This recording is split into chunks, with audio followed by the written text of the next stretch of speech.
pencarian utama justru menjadi salah satu penyumbang sampah terbesar. Dan Kabupaten Kelungkung membuat inovasi pellet sampah menarik perhatian dari jajaran Dewan Ngapain, Bang? Presiden atau Wakil Ih, jangan buang sampah sembarangan. Ini juga gue lagi lihat sampah. Apaan sih? Olah sampah di Kelungkung. Oh, Tos. ada apaan? Tempat Ngapain? olah sampah setempat. Tos. Jadi yang begini, besok udah jadi pupuk loh. Jadi kayak gini dari ini? Jadi pupuk besok. Oh, oke. Iya. Nah, nggak usah berisik lo kali. Nanti juga gue buang. Salam Gue Sobat nanti. Santi. Gerakan Buang sampah, masyarakat santun dan inovatif. Masalah yang paling berat adalah masalah sampah. Gue tadi TPA teleponan sedang sama mengalami Bupati. overload Oh, iya. seperti gunung meletus. Beliau lagi di Jakarta. Ada Gue satu bilang, perguruan tinggi Pak, ada yang waktu namanya nggak? STTPLN sedang Gua mengembangkan bicara listrik tos. gerak. Terus. Untuk membuat ya udah nanti beliau sampah habis tanpa koordinasi ke skalanya beberapa makin tempat. kecil yang Mereka disebut sempat dengan listrik datang ke kerakyatan. kita. Kita Mending membuat siap-siap deh. percontohan Buat kita interogasi berarti. dan Kita kembangkan lebih integrasi, lanjut kita di tanya soal tos. TPA yang Mantap. sudah dimiliki. Ini keren banget loh. Ini sampah pakai pemilahannya dari rumah tangga, pakai jadwal pengangkutan, Kita kembangkan diolah menjadi bangunan bahan yang bisa juga sekarang tenaga mendorong yang kita sektor gunakan produktif sekitar di 70 orang Kelungkung. Gue dok dan sono. sebagian besar dari warga Wah, sekitar yang menarik kebetulan banget, Bang. Iya, makanya gue belajar nggak buang sampah ya dari Kelungkung. Dengan adanya Ini jadi duit. ini, Di Ankara juga jadi duit, di Kelungkung juga jadi duit. Oh, semua diolah ya, Bang ya. Mending sekarang gue lagi nyari ini nih mempelajari tos nih mengolah sampah Oke. yang belum gue paham. Oke. Gue maka pelajari. sekarang Mending lu siap-siap. mampu menyelesaikan Siap. masalah sampah sekitar Lu siap 20 tempat. yang merupakan Nanti kalau bupati produksi datang, sampah kota dan kita tinggal sampah pasar. cun. Gitu. Oke, siap, Bang. Tos lu. Dan Tempat olah sampah sementara. Siap. Sina siapin dulu ya, Bang ya. Udah, jalan. Asosiasi Pengusaha Sampah Indonesia, sampah plastik yang sudah dipilah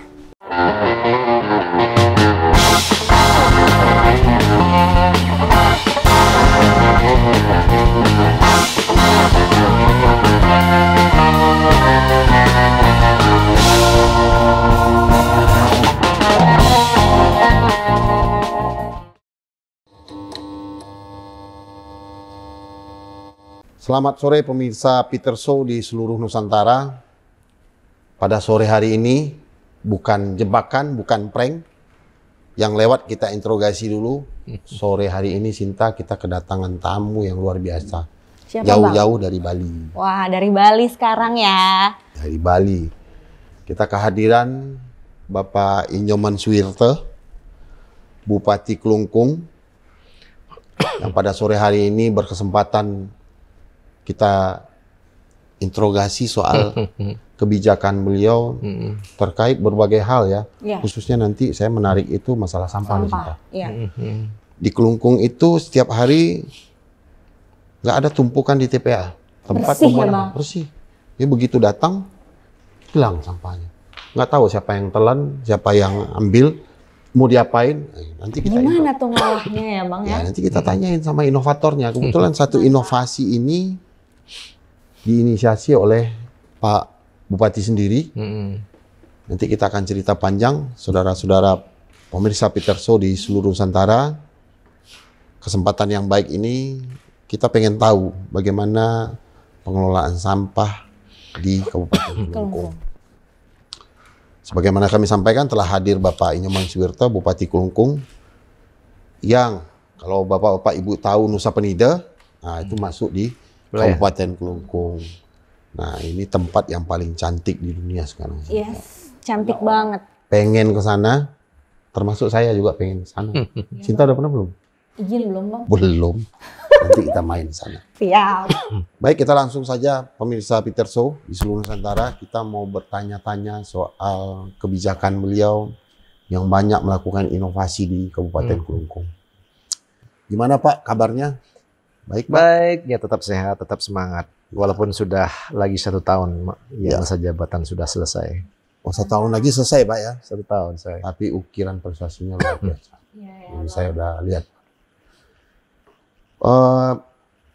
Begini Pak, terkait dengan inovasi. Inovasi itu kan adalah perubahan mindset ya. Perubahan mindset bagaimana cara mengelola pemerintahan ini dengan metode atau cara-cara baru.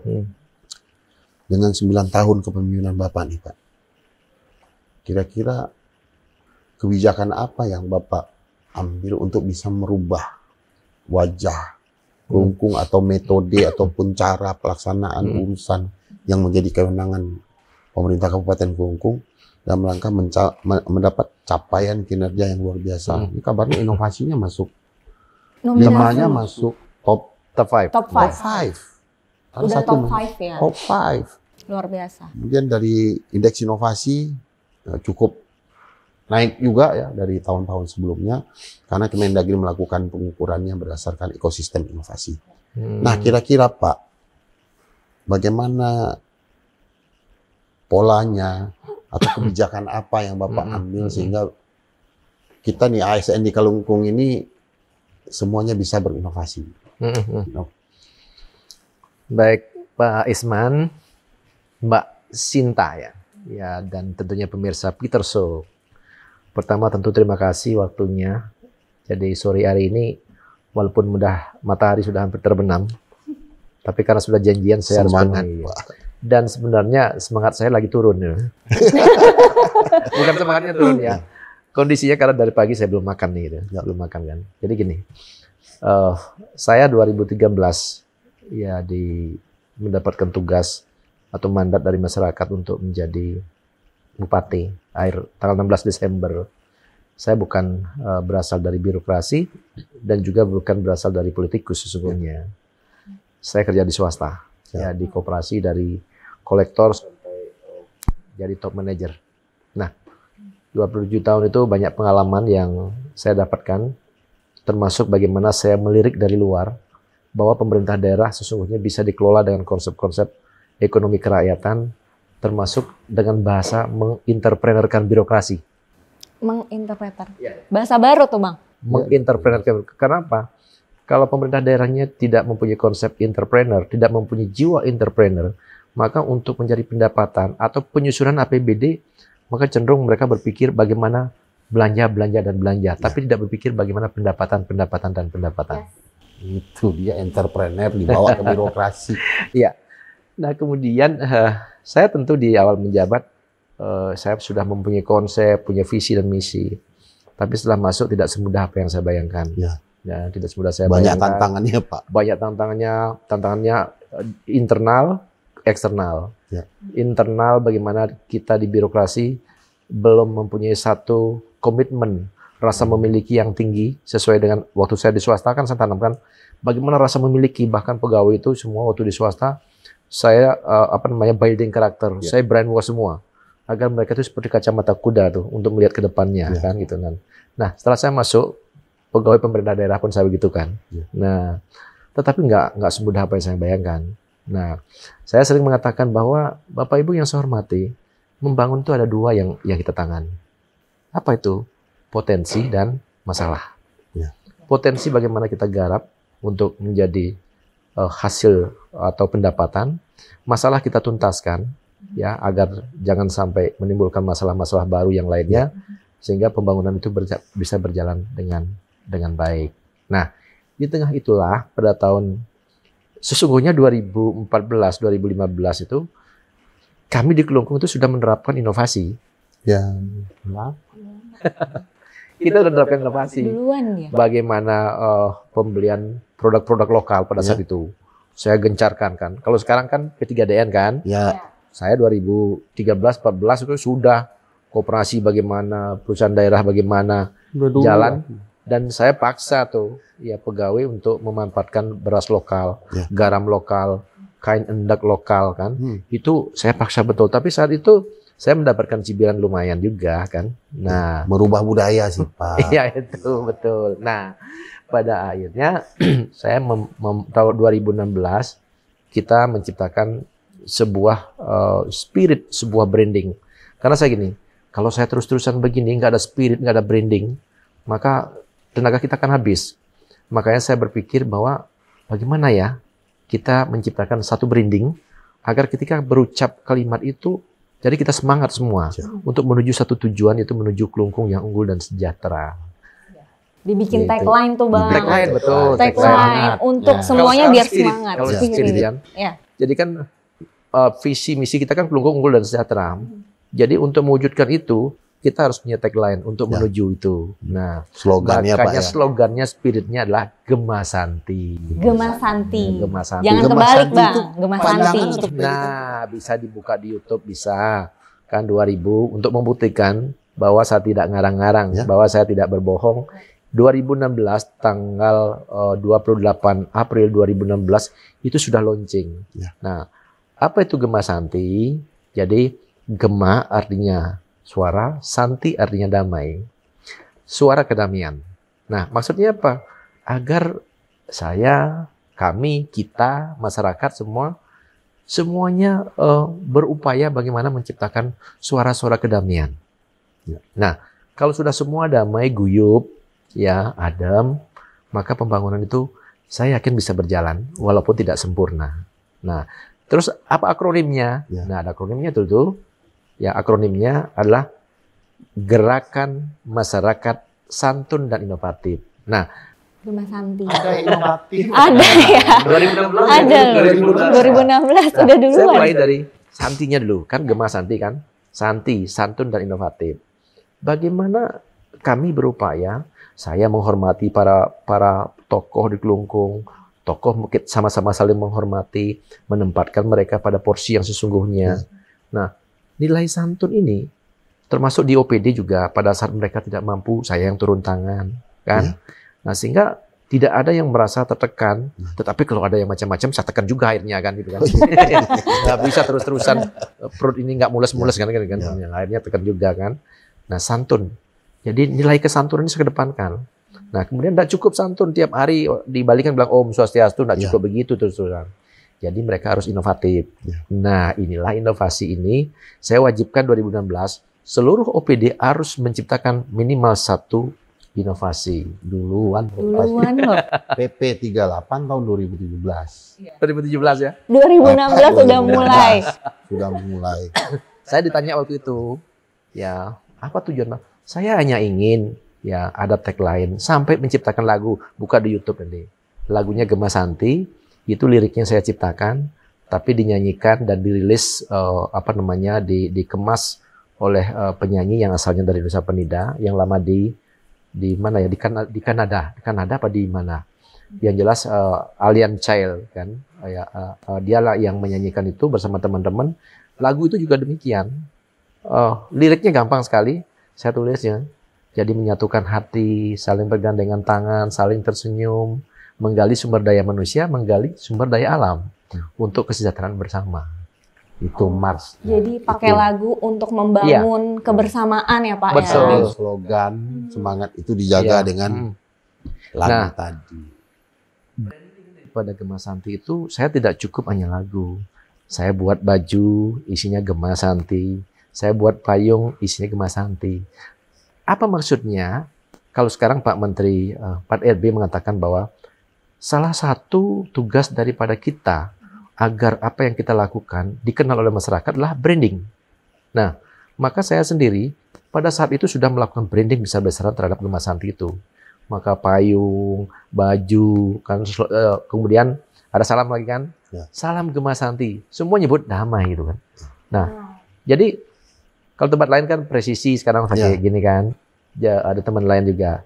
Nah, salam ini sekarang mengakar sampai ke masyarakat tingkat bawah, apalagi murid-murid TK. Nah, makanya dengan Santi tadi, santun dan inovatif, kan, kita berharap masyarakat Kelungkung ini bisa lebih produktif. Nah, tetapi ingat, santun dan inovatif ini tidak boleh dilakukan sendiri.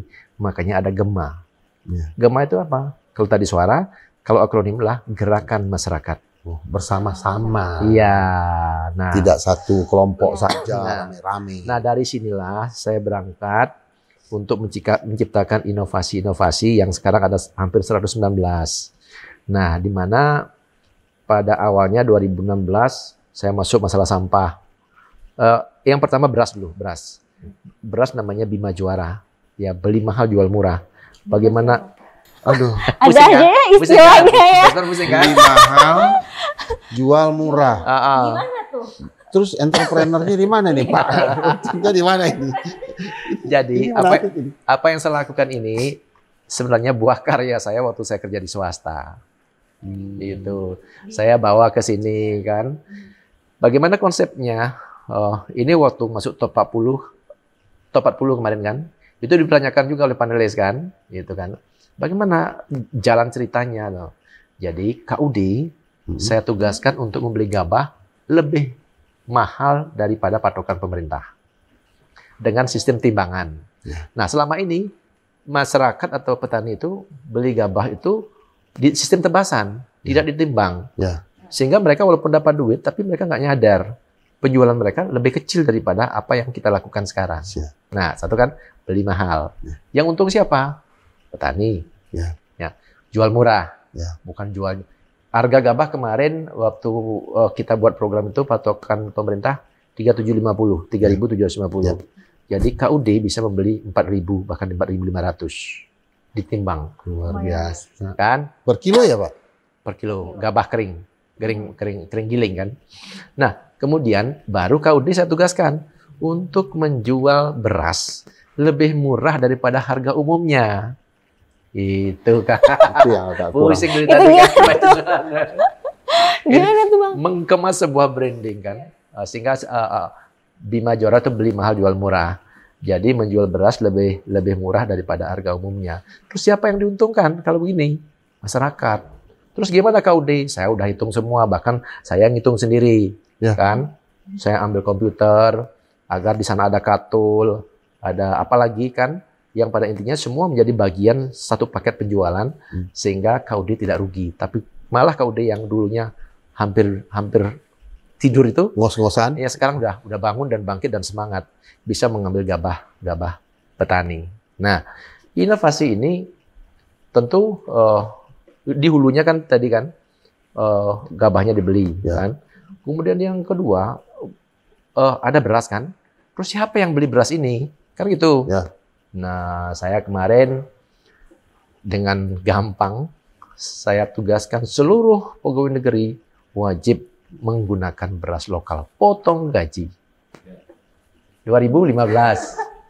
Untuk memudayakan. Iya, itu. 2015. Harus dimulai dari ASN-nya dulu. Iya, jangan ngomong doang berpihak kepada petani. Petani. Iya. Disuruh Beli potong gaji berasnya aja. di luar. Oh, beli beras di luar. Dan saya waktu kerja di swasta, saya sudah terbiasa nggak mau jual beras lokal. Jarang saya mau beras luar. Ya. Saya jual beras lokal. Bahkan waktu kerja di swasta, saya sering jadi narasumber di dinas pertanian. Ya. Nah, makanya saya ketawa nih, ini kok saya narasumbernya ya kan? Padahal inovasi itu yang kita ciptakan. Itu baru satu tentang beras kan. Ya. Bima juara. Bima Beli juara. mahal. Beli mahal. Jual murah. Nah, terus gini, apa yang saya lakukan ini bagian dari pada salah satu strategi untuk menekan inflasi. Dan itu saat ini kan inflasi lagi jadi momok nih Pak. Sedang jadi momok, ya, cuman tidak semudah itu penerapannya di masyarakat. Ya. Jadi petani masih ingin duit cepat, makanya KUD ajarin. Kasih dia bantuan hibah lah dulu KUD-nya, jangan suruh kerja aja dia kan. Ya. Jadi bantu dia biar dia bisa memutar modalnya lebih cepat. Nah, akhirnya saya jadi bupati karena saya dulu jadi manajer, ya saya lah turun tangan ikut seperti jadi manajer koperasi. Pak Bupatinya lo turun. Tuturi Handayani. Ya, gimana lagi kalau saya maksa kan nggak jalan, kan lebih baik saya turun sambil ngajarin dinasnya, sambil ngajarin koperasinya, kan semua jalan. Cara berpikirnya Pak ya, Ya, cara merubah mengelolanya. mindset mereka. Nah, terus yang saya syukuri gini. Jadi inovasinya udah banyak nih. Nah, kemudian yang kedua nih masalah sampah. Saya di awal menjabat itu malam saya ditelepon, Pak, TPA kebakaran. Karena memang dari dulu dibakar terus.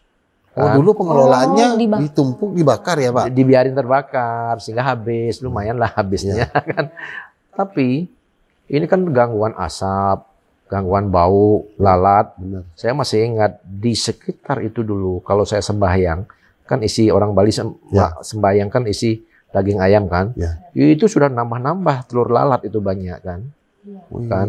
Nah, tentu di sanalah saya berpikir apa yang bisa saya lakukan. Akhirnya singkat cerita saya ketemu dengan STT PLN. Sekolah Tinggi Teknik Listrik Jakarta. Oh, di Jakarta sini, Pak? Iya. Yang sebenarnya pada saat awal mereka mempromosikan atau membuat penelitian tentang listrik kerakyatan. Bagaimana sampah diolah menjadi energi terbarukan yaitu listrik. Dari sampah Dari listrik sampah, nyambung listrik, tuh. Nyambung Terus kan? listrik dijual PLN, untung. Ya, sementara tuh nyambung dengan Bima Juara.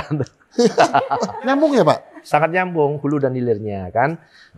Nah, terus pada saat kita melakukan uji coba trial kan, ternyata berhasil menciptakan sampah di mana sampah dipiamisasi, di apa namanya? Kalau di tempe, di ragi ya, Pak? Di ragi, Iya, difermentasi. Fermentasi. Iya, Nah. iya. Di sana baru kita cacah, kemudian baru kita buat pelet. Nah, ternyata setelah diuji coba berhasil membuat listrik dengan menggunakan gasifier yang dihubungkan dengan mesin genset. Ya. Nah, efisiensinya adalah 80% dari BBM yang digunakan. 80%. Ya, kalau menghabiskan misalnya 10 liter, ya sekitar 2 liter lah habis. Sisanya dari Listrik dari pelet tadi, dari pupuk kompos yang dicacah kemudian akan jadikan pelet tadi yang mengandung energi sekitar 2.350 sekelas batu bara muda. Nah, kemudian kita push kan. Oh, di media sosial itu pentingnya media luar biasa loh, termasuk Peter Sony yang luar biasa. Makanya Ya. saya mengundang Bapak, mengharapkan Bapak dihadir Peter Sony, pengen berbagi ini, Pak. Jujur Mbak Sinta, saya udah PTPA beliau. Dan saya lihat apa yang diceritakan Bapak itu memang ada. ya. Ya, siapa tahu bisa jadi inspirasi untuk Iya. daerah-daerah lain. Mudah-mudahan Pak jadi inspirasi buat daerah lain. Makanya Ntar lo ceritanya sampai di mana tadi? Sampai kita minum dulu, Pak. Nah, kita minum dulu. Silakan, Kita Pak. minum dulu, Pak. Monggo, Pak. Karena kalau saya cerita tuh larinya kemana-mana gitu kan. Apa yang saya ingat itu duluan dulu. Itulah, Pak. Emang itu yang paling bagus, Pak. Bisa nyerap semua. Jadi tadi sampai pelet. Ya, pelet. Nah, setelah itu harus minum memang dulu ya. Baru ingat kan, Pak? Beringat. Biar fresh, Pak. Iya. Nah, kemudian kita post di media sosial, di TV One. Apa yang terjadi? Pemerintah pusat lewat One Team Press, itu Pak Manu Arfa sebelumnya, sebelum menjadi Menteri Bappenas, beliau hadir langsung ke Kelungkung. Bahkan sampai 3 kali beliau hadir dengan ITB kan, dan akhirnya semakin dikenal. Kan? Nah, kemudian saya ikutkan ya lomba inovasi bersama Bima Juara tadi. Ya. Akhirnya Kelungkung di Bali itu sendiri ikut lomba inovasi karena kita udah siap. Udah ready. Produknya Udah ada loh. Udah jadi. Ya, Iya. sama waktu itu Kris lagi satu, Kering Sehat 118. Kering, sehat. 118. Sekarang kan 109 kan? Ya. Saya udah duluan pakai 118. Ini Kelungkung tuh Bapak duluan loh, Bang. Apa dulu? Pasti dulu. Duluan kan? Sampah dari listrik. Nah kemudian datanglah beliau, kita ikut lomba inovasi. Nah di lomba inovasi itu saya paparkan seperti mempertahankan disertasi lah. Ya. Kan karena pengujinya nggak main-main nih, para profesor semua kan. Termasuk Prof Siti Suro kan. Ya. Nah saya paparkan dan berhasil masuk 40 besar. Nah kita dapatkan di ide 4,5 miliar kali 2. Nah saya ditanya waktu itu digunakan untuk apa? Saya gunakan untuk melakukan ekspansi, perluasan daripada semua inovasi ini. Salah satunya adalah TOS. Akhirnya TOS itulah seperti yang Pak Isman datang ke sana, seperti itu jadinya. Jadi ini TOS, Pak. Ini akronim lagi, Pak ya. TOS, label S itu Sinta. Tempat olah sampah setempat. Nah dulu kecil, luasnya cuma sekitar 1 are lah. Sekarang luasnya hampir 2 hektar. Saya bingungnya ke TOS. Saya kebayang TPA, tumpukan sampah. Saya ke sana, tumpukan sampahnya mana, Pak? Sampah hari ini sudah diolah semua, Pak. Nah, sekarang saya cerita tentang TOS tadi kan. Apa sih keunggulan di mana kekuatan daripada pengolahan sampah TOS di Kelungkung ini sampai kemarin bisa masuk top 5? Ya, gitu. Ini yang perlu diketahui karena sesungguhnya apa yang saya sampaikan ini tidak ada yang susah. Karena ini bukan masalah teknologi, tapi masalah komitmen, masalah pola pikir, Edukasi. Ini edukasi ini, Siap. inovasi dan edukasi kan. Cocok sama Peter So. Nah, akhirnya apa namanya? Tadi gimana dong? Inovasi dan edukasi ini soal merubah mindset, merubah Jadi pola. gini, bagaimana melaksanakan inovasi ini kan? Jadi sangat sederhana sekali sebenarnya, ya. Jadi gini, saya cerita dari hulu hilir ya. Sekarang baru cerita hulu hilir.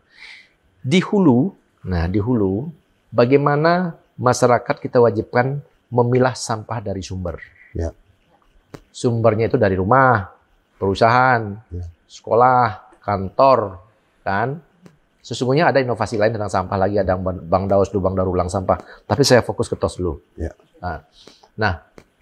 Jadi memilah dari rumah dan membuang sampah pun atau menaruh di depan rumah itu benar-benar diatur jadwalnya. Senin sama Jumat membuang sampah anorganik, di luar itu membuang sampah organik. Nah, sehingga beda-beda hari ya, Pak? beda hari. Kalau disamakan, nanti di dalam mobil itu Campur campur ya? lagi. Nah, dan untuk menuju, ya sekarang ini Kota Kelungkung yang ada 6 kelurahan dan termasuk pasar, itu memerlukan waktu sekitar 6 bulan untuk mereka mampu memilah sampah sekitar 83% ya penduduknya. Berarti sosialisasi dulu tuh ya. Nah, sosialisasi inilah saya naik mobil sampah. Bawa Mobil pengeras. halo-halo lah. Oh iya, saya jadi juru penerang zaman dulu kan. Bapak Ibu yang saya hormati kan itu. Kalau ada yang tidak memilah, saya turun kan, saya edukasi. Kadang-kadang jam 6 saya sudah masuk ke rumah-rumah. Itu saya lakukan 6 bulan loh. Dari tahun 2000 Untuk membiasakan itu. Ya, 16-17 itu kan. Dan akhirnya lurah semua karena bupatinya seperti itu, lurah semua setiap pagi bawa pengeras suara, bawa toa itu kan. Oh, mereka yang keliling Kayak tuh, dagang obat Pak. ya kan. Kayak karaoke keliling kalau gitu. Iya. Dan saya melihat inilah gerakan masyarakat santun dan inovatif. Kan? Inovasi itu ini yang sesungguhnya. Nah, akhirnya kita berhasil ya memilah sampah dari sumber ini. Nah, jadi tapi saya nggak pernah gini, nggak pernah lepas. Bahkan pemilihan sampah dari sumber ini sekarang pertama masuk ke aturan desa, kedua masuk ke aturan adat. Wah, ini udah ngikat Itu nih. tuh. Kalau di Ngikat. Bali Udah kan disupport ngikat. semuanya, udah Karena support kalau tuh. di Bali itu kan adatnya kuat. Tapi tidak semudah itu juga. Ya. Ya, bahwa kolaborasi adat dan dinas ini harus sering kita pantau, harus sering kita cloning ya. Cloning ya. Ya, dipantengin Di dia. los dia. Karena ini budaya ya, Pak. Dipantau Budaya, lah Pak. ya. Karena ini saya Iya. katakan, ini dari tidak biasa menjadi budaya. Dari tidak biasa Menjadi biasa, menjadi lama-lama budaya. jadi Budaya. Nah, Ya. itu. Karena Obat. makanya kita masukkan ke aturan adat, namanya awig-awig atau perarem. Sekarang semua aturan adat yang kita buat tuh sampah, kawasan tanpa rokok, gitu kan. Kemudian Iya. apalagi narkoba, itu semua jadi satu kesatuan. Kelungkung jauh lebih maju, termasuk sekolah juga. masuk dalam perarem itu semua. Pak. Perarem semua. Awit-awit ya. Iya. Nah, itu di hulu. Terus bagaimana di hilir? Nah, di hilir inilah kalau tidak di awal pada saat kita di hilir ini memang residu yang dihasilkan itu sekitar 30%, masih tinggi, bahkan bisa 40%. Makanya kalau bersih tadi itu selain berubah terpilah menjadi plastik atau anorganik menjadi pupuk kompos, ya juga ada ke TPA. Nah, tentunya ini kan biaya lagi kan, masuk keluar lagi, masuk keluar lagi. Ya. Nah, kita terus evaluasi dan TOS ini, ya tempat pengolahan sampah di TOS ini kita terus genjot. Apa yang kita lakukan?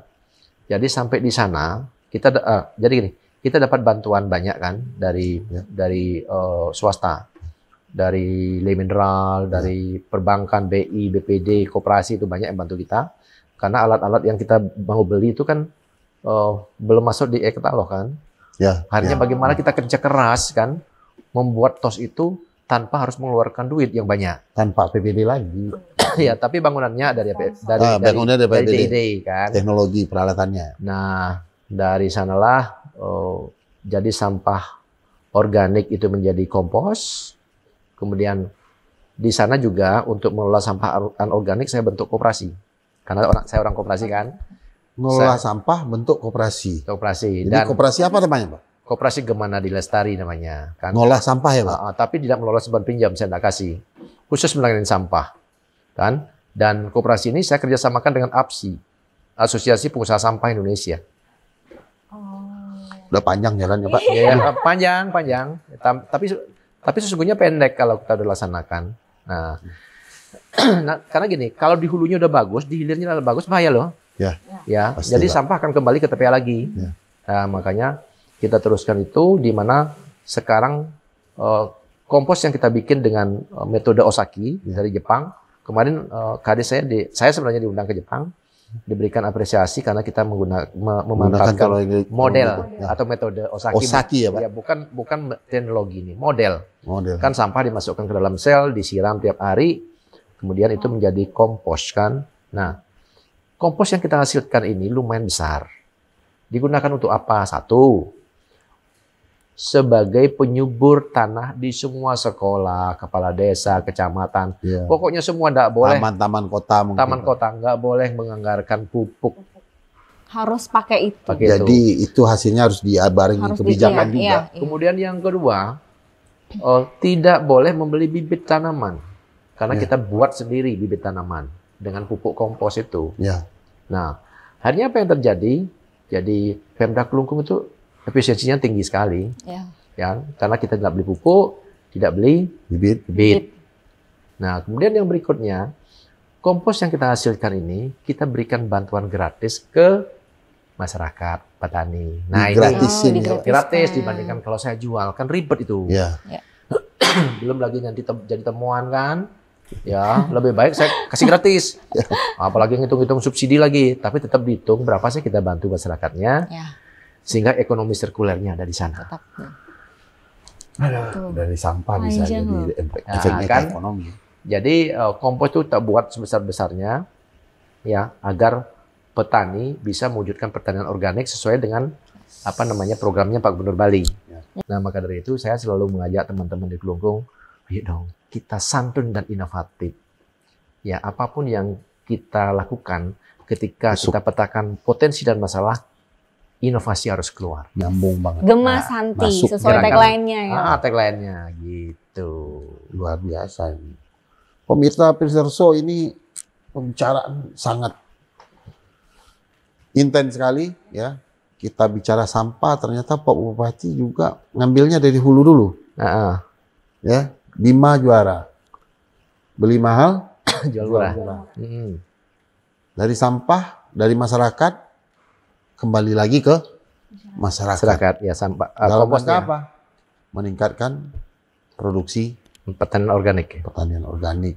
Yang mana yang ditanam itu terkait lagi dengan soal inflasi. Iya. Jadi bawang ya Pak ya. Di sana ya bawang, beras, kedelai. Kemarin kan kedelai sempat mahal kan.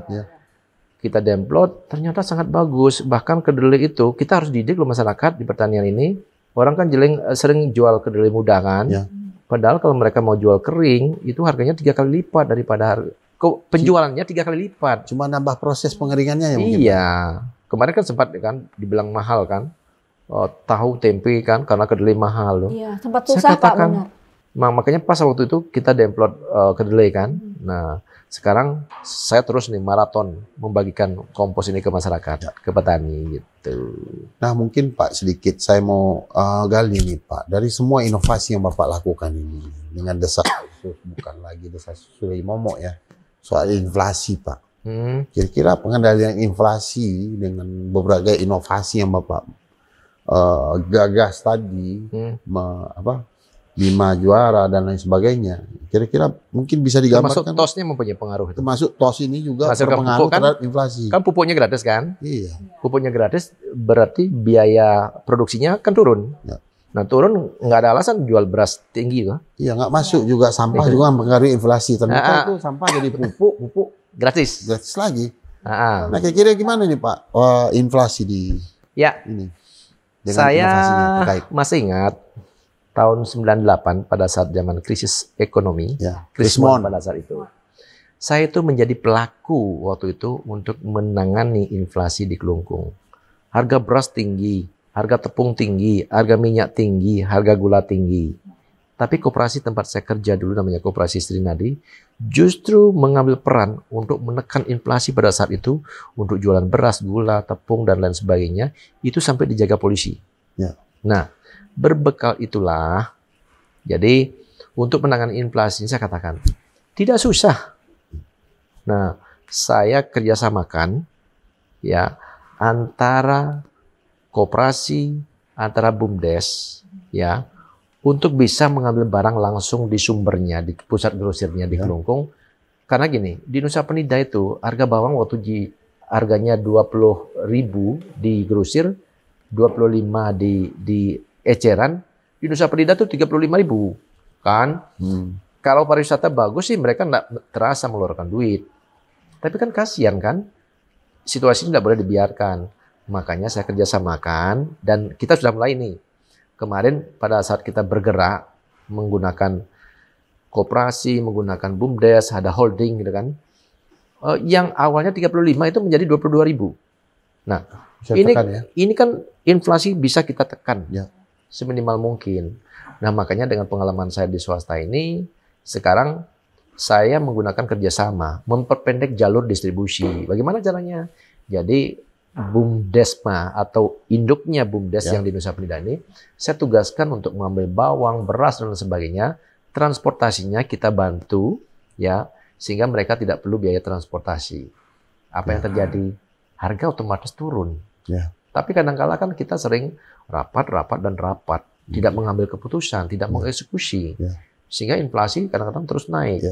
Makanya saya seringkali udah, kita harus eksekusi. Nah, jadi kunci pembangunan itu juga selain inovasi kan dan hal lain, jadi kecepatan kita mengeksekusi juga mempengaruhi keberhasilan pembangunan itu. Nah, itu sekarang. Cepat mengambil keputusan, Bang. Iya. Sekarang ini bicara cepat ya, Pak ya. Iya. Siapa cepat dia menang.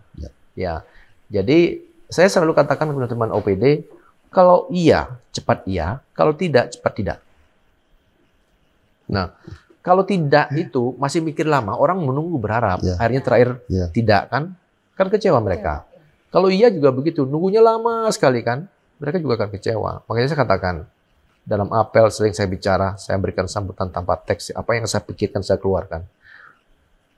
Pelayanan atau reformasi birokrasi ini kan salah satu kan kecepatan pelayanan, akurasi pelayanan. Jadi kalau iya cepat, ya, kalau tidak juga cepat.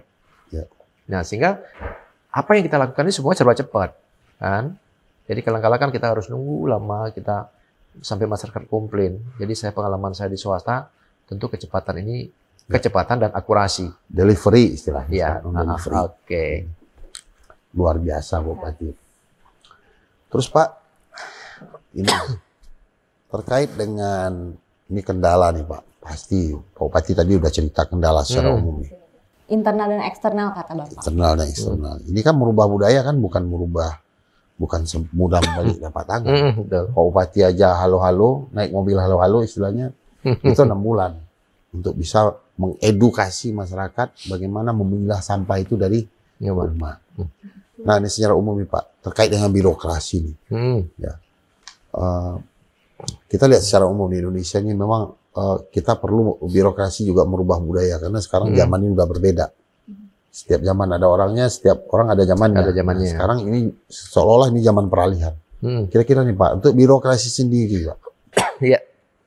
Apa sih Pak kendalanya? Mungkin tipsnya bisa juga teman-teman di Peterso seluruh Indonesia juga tahu Pak. Karena ini juga cukup berat. Oke. Jadi saya yakini gini, sekarang ini zaman digitalisasi kan. Tapi saya selalu meyakinkan mereka, sehebat-hebatnya digitalisasi, tetap sumber daya manusia yang menentukan. Benar kan? Society 5.0. Iya. Tidak bisa digitalisasi berjalan sendiri. Maka sumber daya manusia tetap yang menjadi penentu. Makanya saya selalu menjadi partner bagi mereka, bagi OPD. Bukan sebagai bupati, tapi partner sebagai sahabat mereka. Kalau di awal saya menjabat sempat saya bikin sok terapi kan, blak.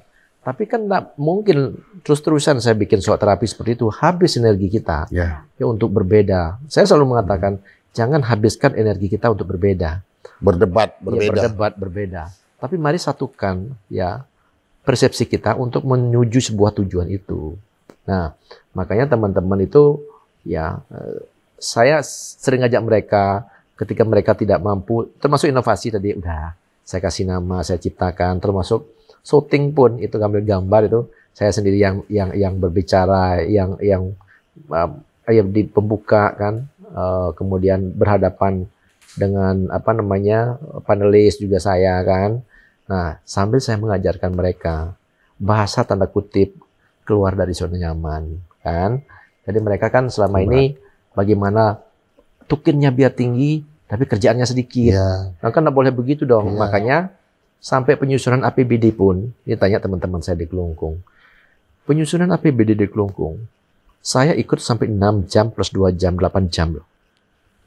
Saya sering ikut ya karena teman-teman tim anggaran itu sering bagaimana menyusun anggaran itu, belanja pegawai gimana, belanja ini bagaimana, belanja infrastruktur gimana, tapi tidak pernah berpikir bagaimana sumber pendapatannya. Nah, ini yang tidak pernah dilakukan, sehingga saya mengajarkan mereka. Ketika saya mengatakan, belanja pegawai itu diturunkan dong, ya persentasenya. Tapi ingat, kita ingatkan peraturan terbaru kan, ke depan belanja pegawai kan maksimal 30% kan. Ya. Nah, saya turunkan bertahap persentasenya, tetapi pendapatannya kita tingkatkan dengan cara melakukan inovasi pendapatan. Kalau toh persentasenya menurun, kalau PAD kita naik, maka nominalnya akan sama, bahkan bisa lebih besar. Nah, itu yang disebut dengan menginterprenerkan birokrasi tadi. Nah, mereka sering tidak paham. Dan tim anggaran, teman-teman, saya maklumlah mereka lama di birokrasi dengan ya yang dipikirkan itu belanja. Saya balik, Bapak itu salah loh, gitu kan? Ya sama seperti mengambil keputusan UAC Universal Health itu kan, semua masyarakat ditanggung BPJS. Di awal kan semua kajiannya negatif kan, tapi saya katakan coba cek masuknya dulu. Ternyata antara premi dan masuknya itu masuknya 3 kali lipat dari premi yang dibayar. Nah kan. Makanya BPJS yang kita bayar sekitar 33 miliar totalnya, pendapatannya sekitar 177 miliar kan. Nah, itu lagi-lagi saya katakan, inilah konsep menginterprenerkan birokrasi. Bukan mencari untung, tapi mencari uang. Ya. Mencari uang. Untuk kembali lagi. Makanya sekarang nih saya sedang garap nih. Mencari uangnya di mana? Di Nusa Penida. Titik ungkitnya. Ini bagi yang belum tahu Nusa Penida. Jadi Anda jangan katakan ke Bali kalau belum ke Nusa Penida. Nah itu tempat lahir saya tuh. Katanya gitu Pak, betul. Tempat lahir Pak Bupati. Iya, saya lahir di sana kan. Nah itulah nanti yang akan menghasilkan uang banyak. Nah makanya kemarin saya selalu berbicara dengan kementerian, termasuk dengan Bapak Presiden. Saya sampaikan, Pak Presiden, saya sempat paparan loh waktu memaparkan tentang pelabuhan. Kalau ini dibantu Pak Presiden, maka Nusa Penida ini akan bisa menghasilkan segera sekian miliar. Kan kalau hitung-hitungan bisnis seperti orang bisnis nih BEP-nya cepat sekali kan gitu. Nah mudah-mudahan apa yang saya sampaikan juga pemerintah pusat juga mendengar bahwa apa yang kami sebut dengan titik ungkit itu, bahwa Nusa Penida kalau dikasih duit cepat jadi duit. Ya. Dikasih berkembang tuh Bang. Iya. Luar biasa. Nusa Penida kan sekarang waduh. Iya, kunjungan orang pengen ke sana waduh luar biasa. Kunjungannya kalau dulu sempat 12.000 kan. Tapi saya cerita sedikit keanehan pada saat Festival Nusa Penida. Jadi Nusa Penida dulu kan ramai kan. Ya. Jadi sempat Gunung Agung meletus turun pariwisatanya. Nah saya sering mengingatkan saudara saya di Nusa Penida. Ketika Nusa Penida berkembang, kita nggak boleh sombong. Kita nggak boleh meninggalkan pertanian, peternakan, dan perkebunan termasuk rumput laut. Nah itu nasihat saya. Yang terakhir saya katakan, ingat sepi waktu ramai. Artinya apa? Bahwa Nusa Penida itu dulu sepi, pada saat ramai kita harus ingat sepi. Ya makanya saya balik, dan benar saja pada saat COVID terjadi, pidato saya dikeluarkan, dibilang saya meramalkan COVID. Padahal bukan itu maksud saya, tapi saya mengingatkan, tidak boleh lupa dengan pertanian, tidak boleh lupa, tidak boleh sombong kita kan, karena pariwisata itu riskan terhadap wabah dan lain sebagainya. Gitu. Ingat sepi saat ramai. Nah. Jangan tinggalkan pertanian gara-gara pariwisata sudah maju. Tetap bertani. Rumput laut kita bangkitkan. Nah, tapi sekali lagi, potensi itu hanya baru tergarap tidak lebih dari 10%. Kalau saja anggaran kita dapatkan dari pemerintah pusat, Saya yakin untuk menuju 100% Nusa Penida aja bisa menghasilkan dari retribusi aja, saya hitungkan kemarin 180 miliar. Retribusi saja. Kan dengan membuat One Gate, One Destination. Lagi-lagi inovasi. One Gate, One Destination. Aduh. Bapak Bupati ini apa-apa duluan Bang yang pertama ya kan. One Gate, One Destination. Ya, jadi semua destinasi itu kita buatkan gate, kita tata sehingga tamu ke sana itu ungkit, Pak, ya. Sehingga tamu ke sana itu tidak one day trip, tidak bolak-balik langsung. Jadi kalau ada 10 destinasi, kita buat mereka 1 jam di sana, mereka perlu waktu 10 jam. Pasti nginap, pasti makan, pasti nginap, pasti betul. makan. Pajak hotel dan restoran masuk. Masuk. Masuk, Oke. semua masuk. UMKM Masuk. hidup. Ya, pemberdayaan semua hidup. Ya, masyarakat. Dapat lagi tuh Bang, entrepreneur. Birokrasi. Birokrasi, mewirausahakan birokrasi kata orang. Iya. Itu. Luar biasa. Oke. Pertemuan yang sangat luar biasa, pemirsa. Kita sudah gali bagaimana TOS itu ada, hulunya seperti apa, hilirnya seperti apa. Kita sudah menyinggung Nusa Penida dari mulai, saya tangkap Nusa Penida satu aja. Jangan lupa sepi ketika ramai. Jangan karena pariwisata sudah maju di Nusa Penida, Anda lupa ke ladang, Iya. petani. Dan itu memang di COVID kemarin Ya, itu dan sudah terbukti. terjadi. Tambah terakhir One Gate, One Destination. Destination. Jadi semua ini inovasi, dan inovasi. Ya. Makanya lagu itu gerakan masyarakat santun dan inovatif. Entah gimana ceritanya saya menciptakan itu, bijadinya seperti itu gitu kan. Tapi luar biasa loh. Di mana-mana saya ke Kelungkung pasti tulisannya Gema Santi. Gema Santi. Pasti orang bilang Gema Santi Damai. Gitu. Udah menjadi Luar milik biasa. masyarakat Kalungkung ya Pak. Ya, nanti kalau saya nggak jadi bupati lagi, orang nggak bisa ngilangkan Gema Santi itu. Damai itu nggak tetap dibutuhkan nanti. Ya pasti Pak. Nggak mungkin. pasti Benar udah jadi seorang budaya pengen damai. soalnya. Iya, oke.